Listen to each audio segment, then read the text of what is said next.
아, 요즘 성도들 참 어려운 때를 지내고 있는데 말씀에 무게를 두지 아니하고 그냥 습관화, 형식화된 오늘 이 시대를 살아가는데, 오늘 강사로 오신 김기환 장로님은 교회 새벽 시간부터 늦은 시간까지 새벽 차량 운행하시고 가장 하나님 기뻐하시는 이 전도에 아주 열정을 다하시는, 그래서 시골 도시 할 것 없이 당신이 가지고 있는 탤런트를 가지고 열심히 선교하고 계십니다. 그래서 실제로 삶 속에서 복음을 위해 사시는, 오래전에 한번 저에게 오셨다가 갔지만은 다시 한번 이렇게 모셔서 은혜의 시간을 갖게 됐습니다. 장로님 나오실 때에 우리 할렐루야로 맞이하겠습니다. 할렐루야.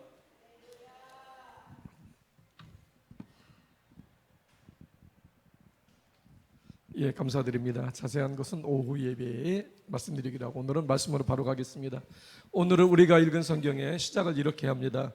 사람이 마땅히 우리를 그리스도의 일꾼이요 하나님의 비밀을 맡은 자로 여길지어다.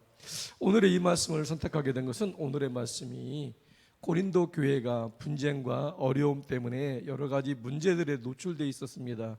그래서 그들에게 권면을 하고 그들에게 어떻게 해야 되는 그 방법을 해결하기 위한 문제를 제시하면서 오늘 우리에게 전해준 그런 말씀입니다.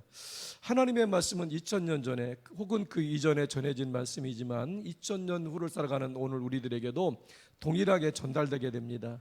그래서 같은 말씀이 때를 따라서 해석은 다르게 할지언정 기본적인 말씀은 변함이 없는 것입니다. 오늘 우리 교회가 코로나 이후에 엄청난 변화를 지금 겪어가고 있습니다. 교단마다 교세가 줄어드는 것은 당연합니다. 저희 교단 통합직이 300만 운동을 한 지가 좀 시간이 됐는데 지금 270만 원에서 250만 원으로 내려가고 있고요. 저희들이 어저께 저희들의 교단 신문에 난 것을 보니까 200만 명이 되는데 앞으로 몇 년밖에 안 걸린다라고 하는 충격적인 통보를 보게 됐습니다. 코로나19 이외에 우리 한국 교회가 이제 예배 형태도 변하게 됩니다. 여러분 주변에 오후 예배가 없어진 교회가 되게 많습니다. 우리는 그동안 주일 예배 예배를 드리면서 한 주간에 받은 은혜를, 주일 예배 받은 은혜를 가지고 살아가게 됐습니다.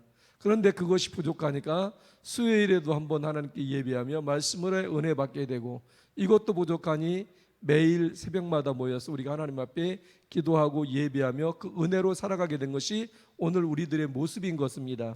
그러나 변화된 한국교회의 삶 속에서 우리가 변하지 않은 것은 두 가지가 있습니다. 교회의 본질적인 얘기를 하는 겁니다. 우리가 전도하고 선교하는 일은 변할 수 없는 일입니다. 이것을 우리가 이 시대에 여러분들이 전도 얘기가 나오면 힘들다라고 이야기를 하고 선교의 얘기를 하면 우리는 교회가 적어서 하기 어렵다라고 하는 얘기를 합니다. 과연 그런가를 우리가 오늘 말씀을 통해서 어떻게 하면 우리가 전도하고 선교하는 교회에 전도하는 개인이 될 수 있는지를 우리가 말씀 속에서 오늘 은혜를 나누고자 합니다. 그렇습니다. 우리는 하나님의 일꾼들입니다. 사람의 일꾼이 아니고, 사람의 일꾼이 되려면 기업이나 사업체에 가서 일해서 급여를 따는 게 우리는 사람들에게 일을 하는 모습으로 우리가 보여주게 되겠죠. 그러나 교회는 내 것을 가지고 봉사하며 내 귀한 물질을 가지고 이웃들을 돌아보고 우리들의 귀한 물질을 가지고 주변에 우리가 알지 못하는 미지의 땅에라도 선교사를 파송하고, 선교사가 파송되기 어려울 때는 우리가 함께 협력하는 선교사로서의 책임을 다하면서 오늘 우리는 하나님의 사역을 감당하는 일을 하고 있습니다. 우리가 오늘 어떻게 전도할 것인가, 어떻게 우리가 선교할 것인가에 대한 이야기를 통해서 우리가 은혜를 나눌 텐데, 여러분에게 이렇게 한번 질문해 보겠습니다. 원래 말씀을 선포라고 하는 말을 쓰기도 하고 말씀을 풀어서 전해준다 이런 말씀을 설교라고 하는 얘기를 쓰게 되게 됩니다. 저는 신학을 공부하지 않았기 때문에 자세한 성경의 해석보다는 이 시대에 우리들이 겪어야 될 일 중에 우리들이 어떻게 감당해서 하나님의 선한 사역 감당하는 개인과 교회가 되는지에 대한 이야기를 하고자 하는 것입니다. 여러분에게 이렇게 질문 한번 해보겠습니다. 평생에 100명 전도해 보셨죠? 전도하셨죠? 이게 한국교회 대답이 참으로 어렵습니다. 이렇게 이야기하시는 분들이 있습니다. 그런데 한국 교회의 많은 분들이 여기에 대한 대답을 못 합니다. 우리가 전도와 선교와 안내와 인도에 대한 이런 헷갈림의 어려움이 있기 때문에 그렇습니다. 그러면 전도에 대한 이야기를 하기에 앞서 어떻게 우리가 교회 안에서 하나님 앞에 바르게 설 것인가가 이야기를 한 다음에 전도에 대한 이야기를 돌아보겠습니다. 그럼 오후에는 김규환 장로는 과연 어떻게 전도하고 얼마나 전도해야 되는지 이야기를 오후에 해드리겠습니다. 우리가 하나님 앞에 쓰임받는 그리스도의 일꾼이 되기 위해서는 하나님과의 관계가 먼저 바르게 정립되어야 됩니다. 이게 바로 우리가 하나님께 드리는 예배요, 기도요, 우리들이 하나님께 드리는 물질의 관계인 것입니다. 하나님께 예배하는 저와 여러분들이 하나님이 받으실 예배가 드려져야 됩니다. 우리는 오늘 예배를 드리면서 주일 예배에 의무적으로 나오는 경우도 있습니다. 그러니까 저희 교회만 해도 300명이 넘는 분들이 출석을 하는 교회지만 주일날 보면은 여러 가지 이유 때문에 교회 나오지 않고 가정에서 스마트폰이나 다른 걸 통해서 예배를 함께 드리는 모습을 보게 됩니다. 저도 수요일날 교회를 갈 수 없는 상황이 됐을 때는 가정에서 예배를 드리게 됐습니다. 그런데 처음에는 옷 갖춰 입고 스마트폰을 보면서 함께 예배에 참석했습니다. 그러나 이게 한 번, 두 번 가다 보니까 복장은 편한 복장이 되고 자세는 대한민국에서 제일 편한 자세가 돼서 예배의 자세가 아닌 구경꾼의 모드로 돌아가서 예배를 구경하는 사람의 모습으로 바뀌는 모습을 돌아보게 됐습니다. 그러면서 장로가 되고 선임 장로가 된 장로가 한국교회 다니면서 말씀을 전하는 장로가 이게 이 말이 되겠느냐. 하나님 앞에 바로 서고 하나님 앞에 쓰임받을 수 있도록 다시 한번 마음을 다짐하게 되는 계기를 삼게 됐습니다. 저희가 아버지가 장애인이셨어요. 19년 전에 84세로 돌아가셨습니다. 그런데 아버지가 16살에 장애인이 됐어요. 산에 가서 나무하고 내려오다 넘어지셨는데 지금 같으면 항생제 한 알이면 돼요.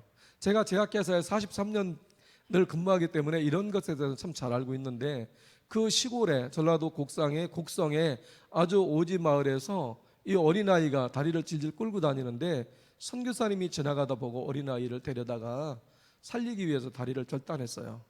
일찍 절단을 했어요. 그리고 아버지는 평생을 한쪽 다리 없이 의족으로 살아가셨는데 저는 그런 아버지가 화를 내거나 인상 쓰거나 하는 것을 거의 본 적이 없어요. 어머니는 오남매 키우느라고 얼굴에 잔주름이 지면서 욕으로 세상을 살았는데 아버지는 거꾸로 항상 웃고 존경스러운 모습으로 살아가셨습니다. 교회에 많은 사람의 사랑을 받았습니다. 근데 왜 그런가 하는 이유를 나이가 먹어서 알았습니다. 아버지의 고향에를 자주 가봤는데 아버지의 고향에는 친구가 없었어요. 그게 왜 그러실까 그랬는데 가봐서 이제 아버님 친구분을 한번 만났는데 그분의 이야기를 들을 수 있었습니다. 전라도에 있다 보니까 일제 때나 이런 때 징용에 가서 아버지 친구분들이 다 돌아가시고 아버지가 장애인이다 보니까 징용을 가지 못해가지고 살아신 거예요. 그러니까 아버지는 내가 그것 때문에 예수 믿고 다리 한쪽 없이 평생을 살아가면서 교회에 집사로 살아가신 것에 만족해서 아버지는 날마다 교회 가는 것을 그렇게 즐겨하고 제가 장로된 24년 동안에 23년 동안 새벽 차량을 봉사하는 차량을 아버지가 타고 가시면서 그렇게 행복해 하셨습니다. 그리고 가서 날마다 교회에서 기도하시고 평생을 서리 집사로만 살으시면서 그런 모습 살았습니다. 그런데 아버지의 모습 속에서 이런 모습을 보게 되면서 예배를 다시 한번 다짐하게 됐습니다. 우리가 시골의 문중에 제사를 지내러 가는 시제를 지내러 갈 때 보면은 아버지는 그때를 기다리세요. 그러니까 며칠 전부터 옷을 가장 좋은 곳을 산에 가려고 준비를 해놓으시고 매일 목욕을 하고 그때 가는 날을 기다리세요. 그리고 산에 갈 때 아들이 제가 운전하는 차를 타고 산에까지 올라가서 거기에서 하는 행동을 보면은 정말로 참 경건하다 싶을 정도로 시제를 준비하면서 가고 있어요. 그런데 오늘 우리를 돌아보면은 저희 교회만 봐도 누가 들어오면 제 친구가 들어오면 사람들이 그렇게 얘기를 해요. 이제 예배 시간이 됐다고. 그 친구가 들어오면은 시간 1분 전에 오세요. 그것도 시간 맞추기도 힘들 것 같아요. 일찍 오는 것을 본 적이 없어요. 그러면 늦게 와서 뒤에 앉으면 좋은데 저희 교회가 한 500석 정도 되다 보니까 저 뒤에서부터 앞에까지 와서 중간쯤에 앞쪽에 앉다 보니까 사람들이 다 쳐다보는데 자리에 앉으면 예배가 시작돼요. 이것도 이렇게 맞추는 게 힘들 것 같은데 예배를 이렇게 참석해요. 그런데 친구인 저는 1시간 전에 미리 교회를 가서 교회 로비에서 사람들이 서로 일주일에 한 번 만났다고 이야기하고는 하는 그런 틈에 저는 다 목례만 하고 본당에 올라가서 맨 앞자리 500석의 맨 앞자리에 앉아서 기도하고 그리고 1시간 동안 성경 말씀을 묵상해서 1년에 주일날에만 있는 성경이 1년에 일독을 하게 됩니다. 모자라면 집에 가서도 성경 읽고 해서 성경을 제가 정말로 많이 읽었습니다. 코로나에 밀착 접촉자가 됐을 때 2년 전에 그때는 12주간이 격리가 됐을 때 11일 격리당했어요. 격리당했는데 저는 안 걸렸는데 격리를 시키더라고요. 그래서 첫날을 지냈는데 정말 할 게 없어요. 교회도 못 가요. 그래서 뭘 했냐면은 제가 교회에다가 목사님 제가 11일간 쉬는 동안에 성경 일독을 하겠습니다. 그리고 성경을 읽고 일독을 다 했습니다. 그리고 그 다음에 교회를 갔더니 사람들이 난리가 났어요. 장로님 성경 일독 하셨다면서요. 그래. 아니 목사님하고 나하고밖에 모르는 일인데 이걸 어떻게 다 하느냐 했더니 목사님이 스마트폰 홈페이지에다가 다 올려가지고 다 봤대요. 그렇습니다. 우리가 하나님 앞에 예배하는 자세에 친교도 좋지만 하나님께 예배하러 왔으면 먼저 우리가 밖에서 가볍게 목례하고 내가 앉을 자리에 예배드릴 자리에 앉아서 기도하고 하나님 말씀을 묵상하면서 예배를 준비하는 모습이 아름답지 않습니까? 그리고 또한 우리가 준비해야 되는 것은 주일뿐이 아닙니다. 일주일에 한 번 정도, 토요일 정도 오전까지 모든 일을 마치고 오후에 우리가 준비를 해야 돼요.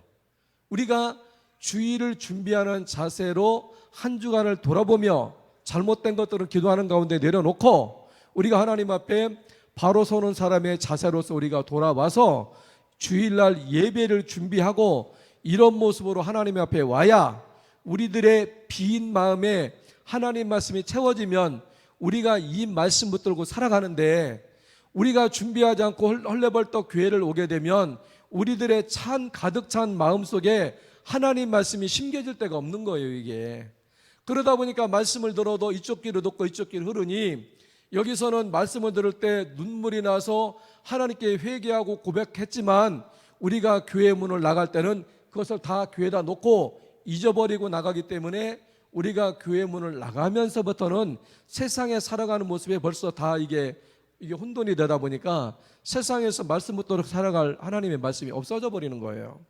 그러니까 우리가 하나님이 받으실 아름다운 예배가 우리가 드릴 수 있는 이런 모습이 됐을 때 하나님께서 그 모습 보시고 우리들의 마음 빈 곳에 하나님 말씀을 채워주시고 우리는 그 말씀을 안고 살아가야 되기 때문에 코로나 이후에 한국교회가 예를 들어서 한 번의 예배를 드리더라도 빈 마음에 하나님 말씀으로 채워진다면 한 번의 예배라도 우리가 상관이 없을 것 같아요. 그러나 우리가 그동안 예배를 드리고 우리가 하나님 앞에서 많은 것을 해봤지만 우리들의 생각 속에는 하나님 말씀이 들어오기가 힘들고 세상 것 보고 살아가는 것이 더 익숙하기 때문에 우리가 수요일날 주일날 새벽마다 예배 드리는 것 같아요.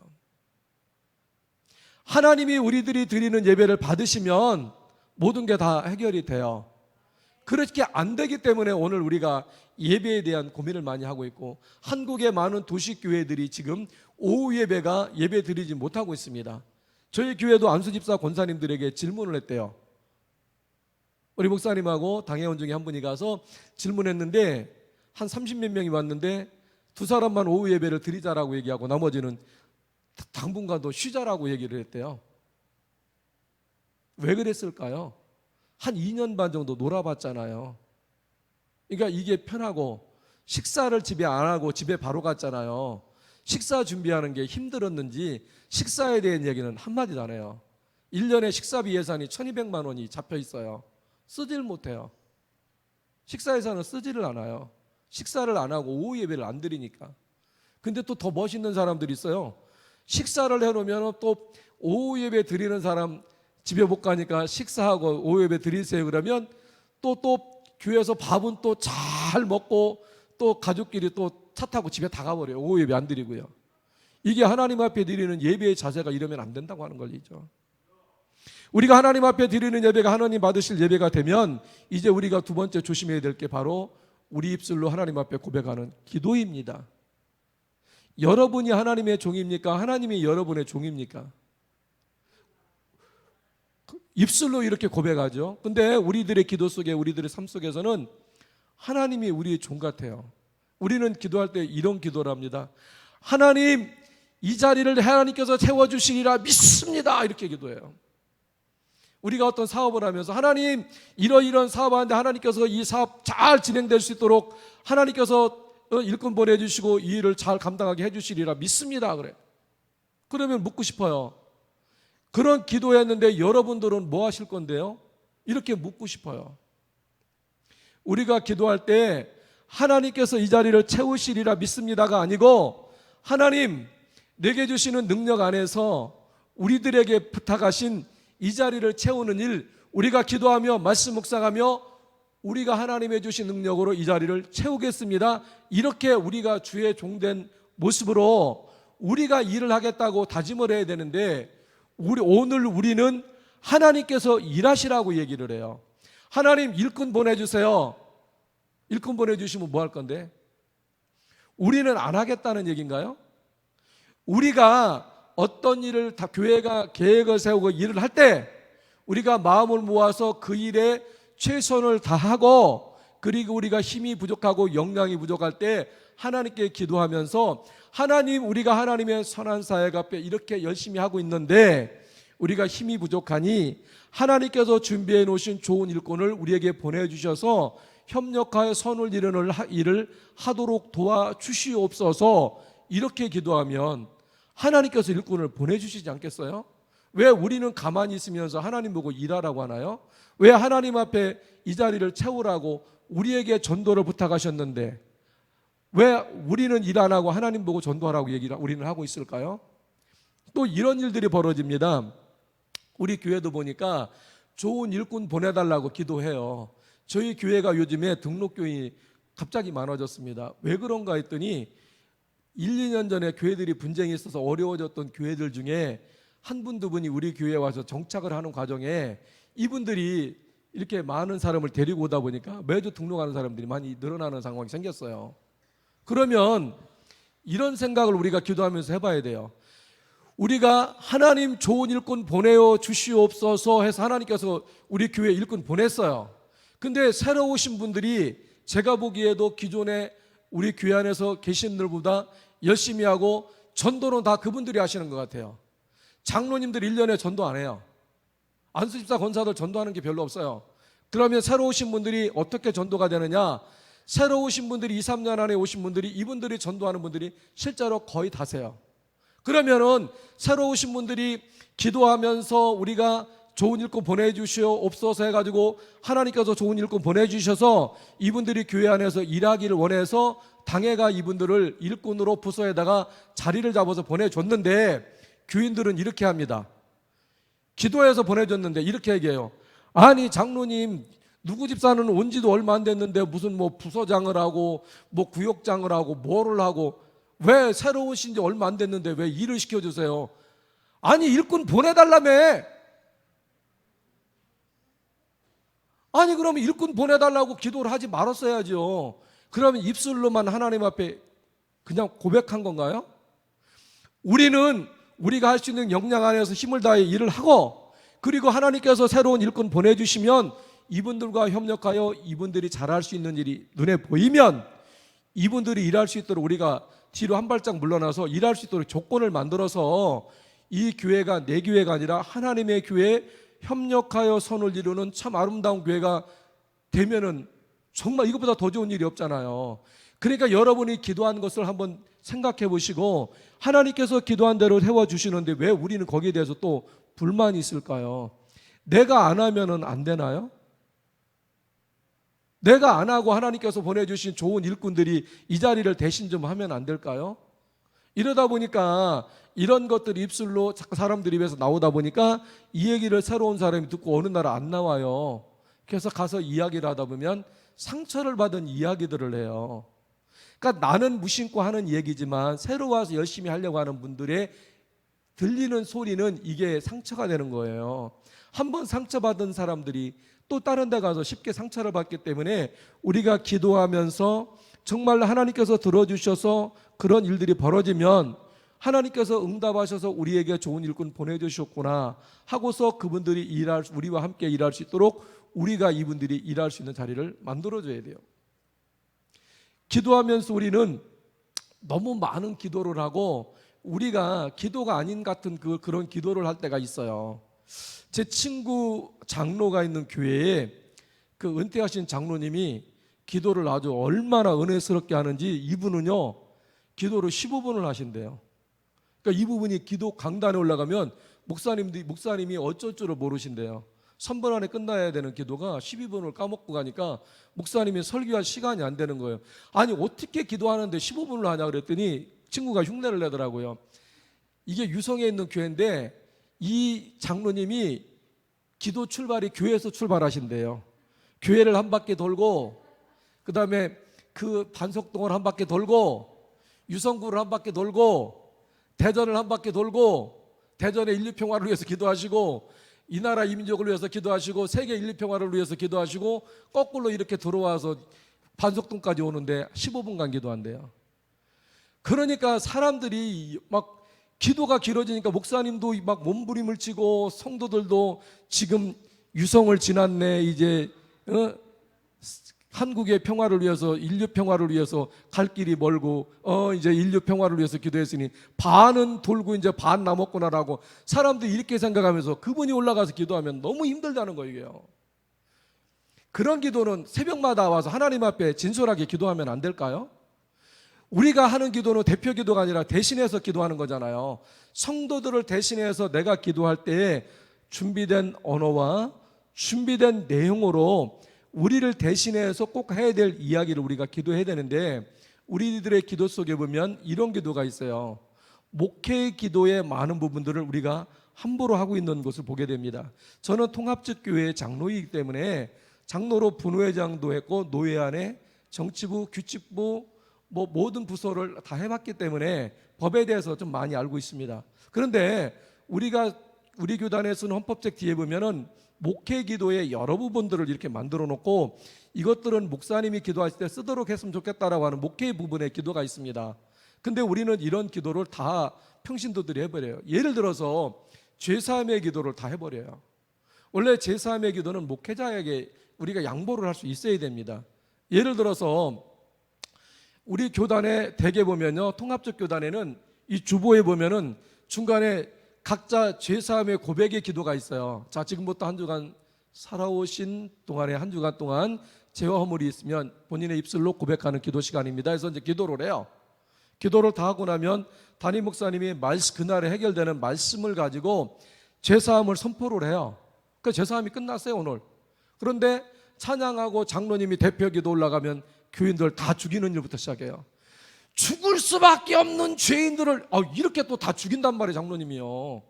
그거 안 건드리면 안 되나요? 이미 고백했잖아요. 말씀으로 제사함을 했잖아요. 그러면 이거 안 해야 되는데 그렇게 장로님이 힘있게 말해서 교인들 다 죽이고 마지막에 주님 죄 사해달라고 이렇게 얘기해요. 저는 그런 기도를 하지 않습니다.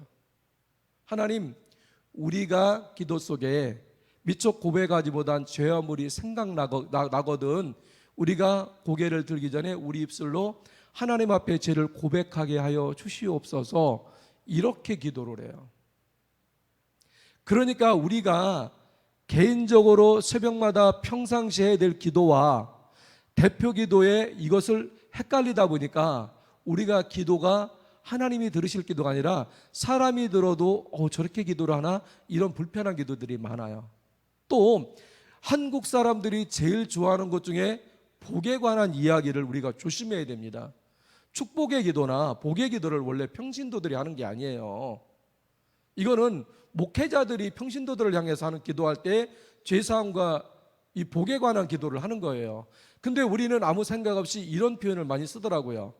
거의 모든 사람이 축복이라는 말을 되게 많이 써요. 이게 굉장히 중요한 단어고 이게 교회에서 우리가 함부로 쓸 수 있는 단어가 아니에요.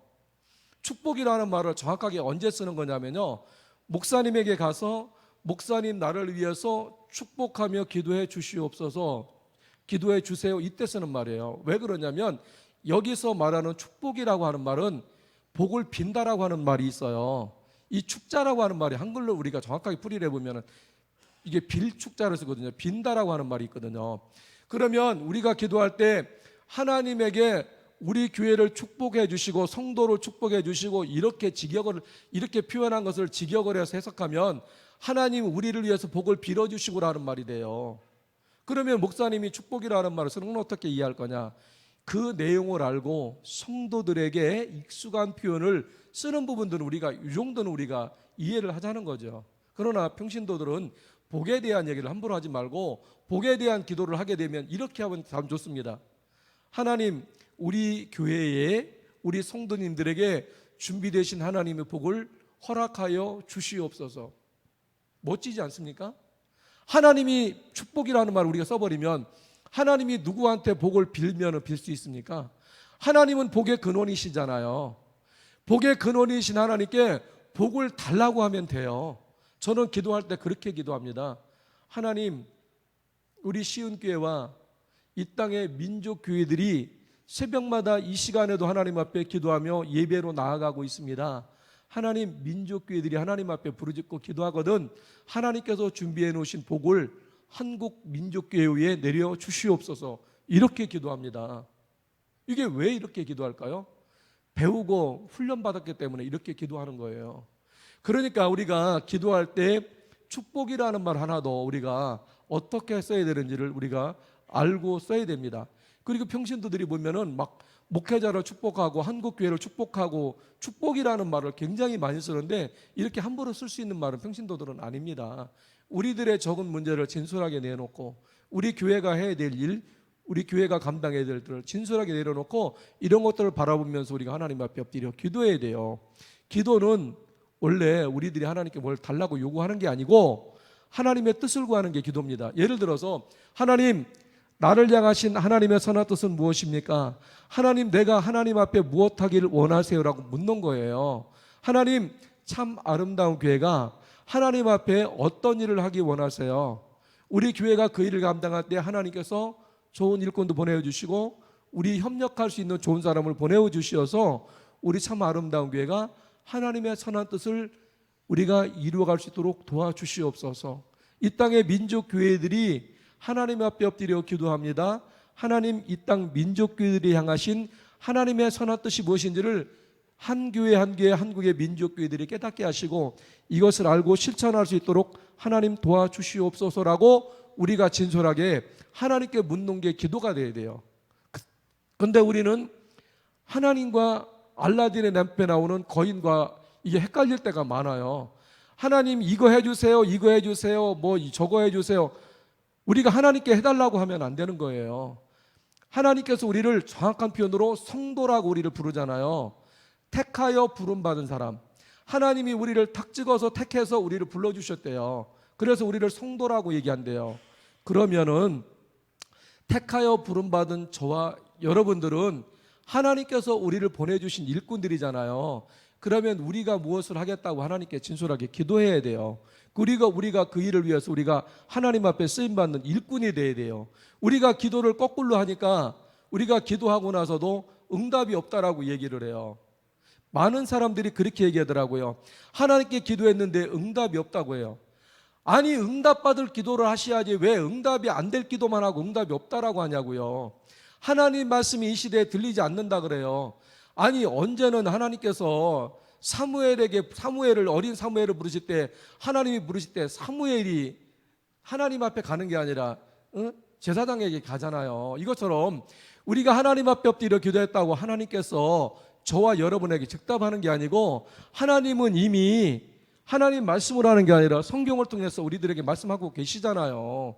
이미 말씀을 주셨잖아요. 우리가 이것을 가지고도 읽지 않기 때문에 우리가 하나님의 말씀을 못 듣는다라고 얘기해요. 루터의 종교개혁 500주년이 지나간 해가 몇 년이 됐죠. 근데 많은 사람이 종교 개혁이라고 표현하는데 그렇게 말만 하게 되면 다른 표현이 될 수가 있습니다. 루터가 500 지금 한 몇 년 됐죠? 504년? 그때 루터가 개혁했을 때가 504년이 되는 거예요. 그 당시 500년이 되는 거예요. 그러면 루터의 종교 개혁이라고 하는 게 맞는 이유가 종교 개혁자 루터 이전에도 종교 개혁은 있었어요. 그리고 루터 이후에도 종교 개혁은 있었어요. 그러면 하나님께서는 때를 따라 우리가 어떤 것에 대해서 깨닫고 이해하지 못할 때 그런 종교 개혁자들을 통해서 이들에게 말씀을 주시고 이분들이 개혁을 통해서 오늘 우리의 개혁교회가 여기까지 온 거예요. 그러면은 하나님 말씀 성경이 지금은 흔하니까 우리가 집에다가 성경을 쌓아놓고 보고 있고 스마트폰에도 성경 찬송을 가지고 다니시잖아요. 이거는 가지고 다니라고 주는 게 아니에요. 우리에게 이것을 통해서 보고 읽고 깨달으라고 주신 하나님의 말씀이에요. 응답이 여기에 있다고요. 근데 우리는 하나님께서 응답 안 해준다고 오늘도 우리는 기도하면서 응답이 하나님께서 직접 말씀 안 하세요.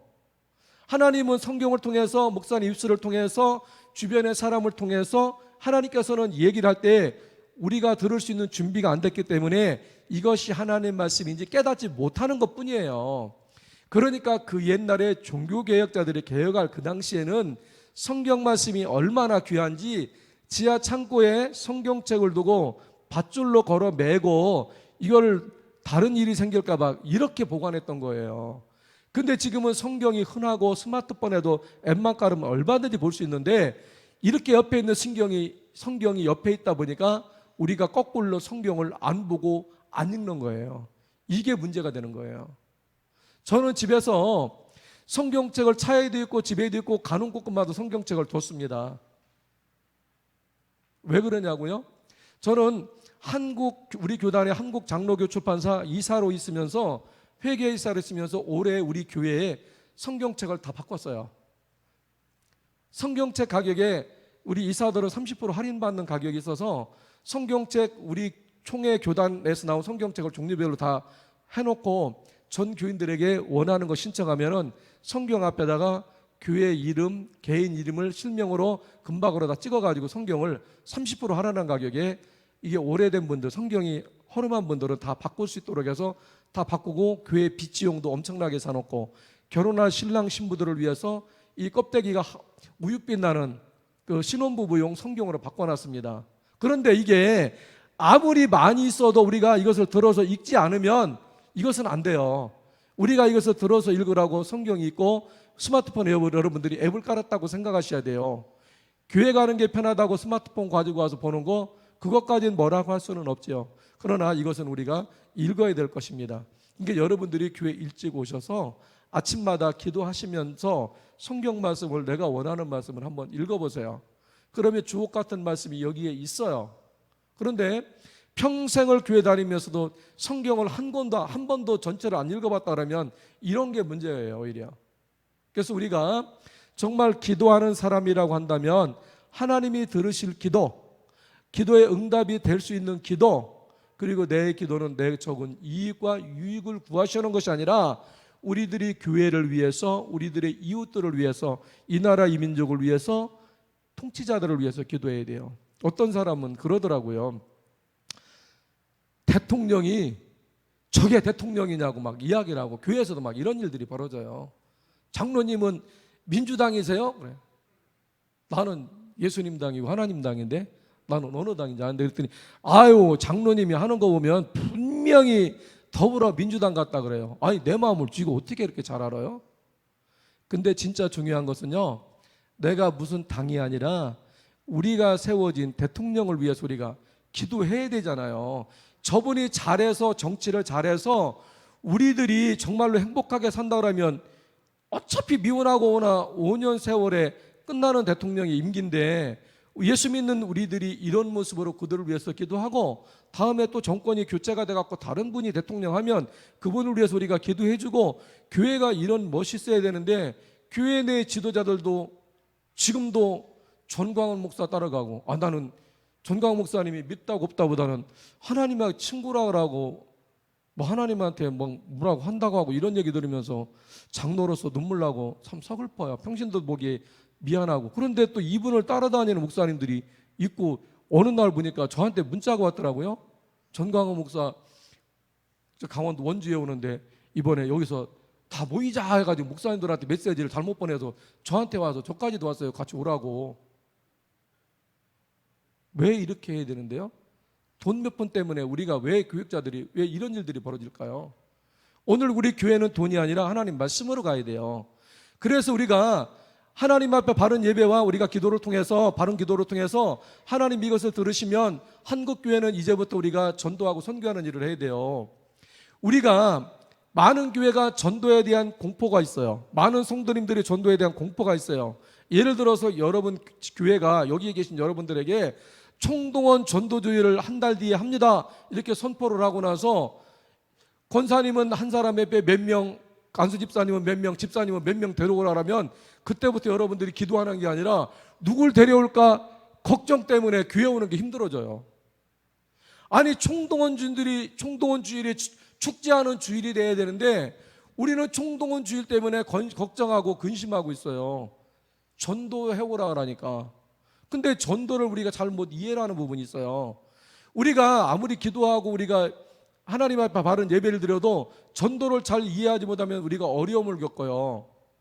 전도와 인도를 우리가 구분 못하는 것 같아요. 교회를 데리고 와서 등록시킨다? 이건 안내나 인도라고 해야 돼요. 표현상 안내하거나 인도한다라고 해야 돼요. 그러면 전도가 뭐냐? 복음을 전하는 게 전도예요. 예수 믿고 구원받으세요. 이런 게 전도라고요. 그러면 여러분들, 그러면 김규환 장로에게 틀렸다고 하려면 이런 일들이 벌어져야 돼요. 우리가 파송한, 이 땅에서 파송한 선교사와 가족이 몇만 명이 돼요. 그러면은 이분들은 선교지에 교회가 있을 거고 이분들이 멀리 다니면서 복음을 전하는데 이분들이 선도 다니는 먼 곳에는 교회가 없어요. 저도 현장에 여러 번 가봤으니까. 그러면 교회가 없는데 다니면서 이분들이 교회를 데려다가 등록을 안 시키는데 선교라고 할 수 있을까요? 전도라고 할 수 있을까요? 아니에요. 우리가 전도합시다라고 하는 의미는 주변에 만나는 사람들에게마다 입술을 열어 예수 믿고 구원받으세요라고 우리가 복음을 전하자고 하는 게 전도예요. 전도라고 하는 말을 사전에 한번 찾아보세요. 뭐라고 돼 있나? 도를 전한다라고 돼 있어요. 전도, 도를 전한다. 그러니까 우리가 전하는 것은 하나님 말씀을 전하는 것을 전도라고 이야기하고 우리가 생각하는 전도를 안내나 인도라고 바꿔야 돼요. 그래서 저희 교회다 제가 우리 교회 저를 3번을 초청해서 우리 교회에서 집회를 했어요. 그때가 제가 전도의 표현을 이렇게 했어요. 앞으로 우리 시은교회는 전도상을 없애야 됩니다.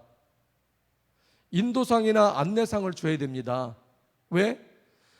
김규환 장로는 일주일에 한 번씩 친구들 만날 때마다 예수 믿고 구원받으세요 해서 일주일에 한 명씩 전도해서 1년에 예를 들어서 52명을 했어요.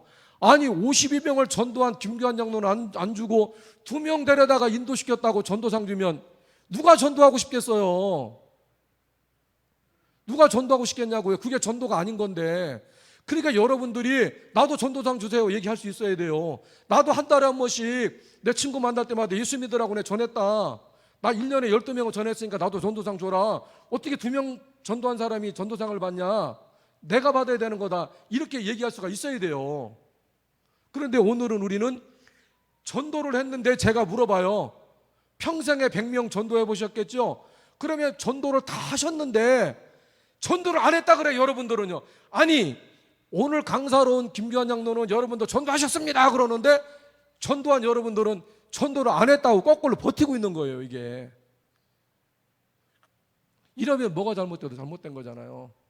총동원 전도 집회 할 때 이 얘기하고 마치겠습니다. 총동원 전도 집회를 하는데 장로님이 그래요. 작년에 군산을 가서 갔는데 재작년에 군산을 갔는데 총동원 전도 집회를 하는데 장로님이 그러시더라고. 아유 장로님 해마다 하다 보니까 데려올 사람이 없대 친구가. 그러니까 이게 한 걱정인 게 이게 이분만 걱정이 아니에요. 권사님도 그래요. 데려올 사람이 없대요. 한 10년간 총동원 전도주를 해보세요. 여러분 주변에 데리고 올 사람은 어차피 따라올 사람들 한번 다 따라와 봤어요. 그래서 내가 그랬어요. 집회하면서 아니 전도하고 인도도 모르면서 무슨 총동원 전도 집회를 합니까? 평상시에 우리가 예수 믿으라고 복음을 전하고 총동원 전도주일에는 주변의 사람 데려다가 천국잔치를 하면 안 되겠습니까? 제가 그렇게 얘기를 했어요. 아니 왜 안 되는 전도를 해가지고 교인들 힘들게 하냐고요. 근데 장로님한테 그랬어요. 장로님 내가 2분 만에 내가 10명 전도하게 가르쳐 드릴까요? 그것 좀 가르쳐 달라 그래요. 제가 아주 현명하게 가르쳐 줬어요. 어떻게 가르쳐 줬을까요? 어떻게 가르쳐 준지 아세요? 인력 사무실에 전화하면 100명도 금방 온다 그랬어요. 일당 주지요, 선물 주지요, 밥 주지요. 아니 세상에 인력 사무실에서 사람이 안 오겠어요? 왜 안 되는 전도를 하냐고요. 전도는 우리가 일상생활 속에서 하게 하고, 총동원 전도주일이나 이런 전도 축제 할 때는 우리가 주변에 아는 사람, 다른 교회 다니면 어떻습니까? 교회에 와서 마당 문 열고 교회 문 열고 이분들 모시고 식사하고 아름다운 시간 하고 말씀을 전할 시간이 있으면 말씀도 전해서 오늘 여기에 온 모든 분들이 천국과 같은 참 아름다운 교회 맛을 보게 되면 이것보다 더 좋은 얘기가 어디가 있냐고요. 왜 안 되고 어려운 그 사람들 데려다가 억지로 데려다가 시간 때우고 왜 힘들게 하느냐고요. 우리들의 생각이 바뀌어야 됩니다. 그러니까 전도는 쉬운 것이고 안내나 인도가 더 어려운 것이다. 그리고 오늘 우리는 선교할 때는 한 교회 가는 게 아닙니다. 연합사업으로 가야 됩니다. 그래서 우리 교단에 노예나 교회는 선교사를 법적으로 파송할 수가 없습니다. 우리 교단에는요, 선교사를 파송하는 것은 총회에서밖에 못합니다. 총회 파송 선교사를 협력하는 노예와 교회만 있을 뿐입니다. 저희 교회가 마다가스카르에 선교사를 파송했습니다. 총회 파송 선교사의 주 파송처가 쉬운 교회가 되는 것입니다. 이렇게 오늘 우리는 전도하며 선교하는 역할에 우리 교회가 혼자 힘들게 하지 말고 2개, 3개의 교회가 연합해서 선교사를 파송하고 그들을 위해서 기도하고 그들이 현장에서 쓸 수 있도록 예산을 지원해 주면서 우리가 하지 못하는 외국에 나가 있는 선교사님을 통해서 복음을 전하게 하는 것, 이게 바로 선교가 되어야 되는 거예요. 그러니까 우리가 혼자 하는 것이 아니고 연합해서 선교 사업을 통해서 한국 교회가 교회 안의 내적인 문제를 밖으로 자꾸 눈을 돌려야 돼요. 그래야 교회 안에 분쟁이 없고 다툼이 없습니다. 교회가 분쟁 생기면요, 세상 사람들이 먼저 알아버려요. 우리 통합적 교회가 가장 큰 교단이긴 한데 우리나라에서 재판도 가장 많이 하더라고요. 제가 총회 재판국에 알아봤더니 1년에 평균 100개 교회가 재판에 계류되어 있어요. 한국 교회가 이런 모습이에요. 매일 재판해요. 명성교회 문제 총회를 앞에 두고 저도 총회 대위원 11년 차를 가는데 지금도 걱정이 많습니다. 명성교회 문제가 우리 교단에서 끝났나 싶으면 또 우리 살아나서 이게 어려운 점을 지금도 계속 만들어가고 있는 사건을 벌어지고 있다 보니까 저 교회 하나 문제 때문에 한국 교회 10만 명 이상의 젊은이들 교회를 떠나는 일이 생겨버려요. 그러니까 교회가 다툼보다는 함께 기도하고 함께 교회 간의 연합사업을 통해서 하나님의 선한 사역을 감당해야 교회도 살고 한국 교회도 살아가는 것인데 오늘 우리는 이런 것을 놓치고 살면서 한국 교회 분쟁이나 어려움 때문에 교회가 어려워지는 것을 우리가 보게 됩니다. 여러분, 여러분의 이름대로만 하면 됩니다. 얼마나 멋있습니까? 참 아름다운 교회, 하나님 보시기에 아름다운 교회, 세상 사람 보기에 아름다운 교회가 참 아름다운 교회가 되기를 주의 이름으로 부탁드립니다. 나머지 이제 오후에 김기환 장로가 하고 있는 사역들에 대해서는 오후에 진솔하게 여러분에게 들려주고 여러분들이 이야기 들으면서 나도 이런 건 할 수 있겠다라는 도전할 수 있는 마음을 여러분들에게 전해드리겠습니다. 기도하겠습니다.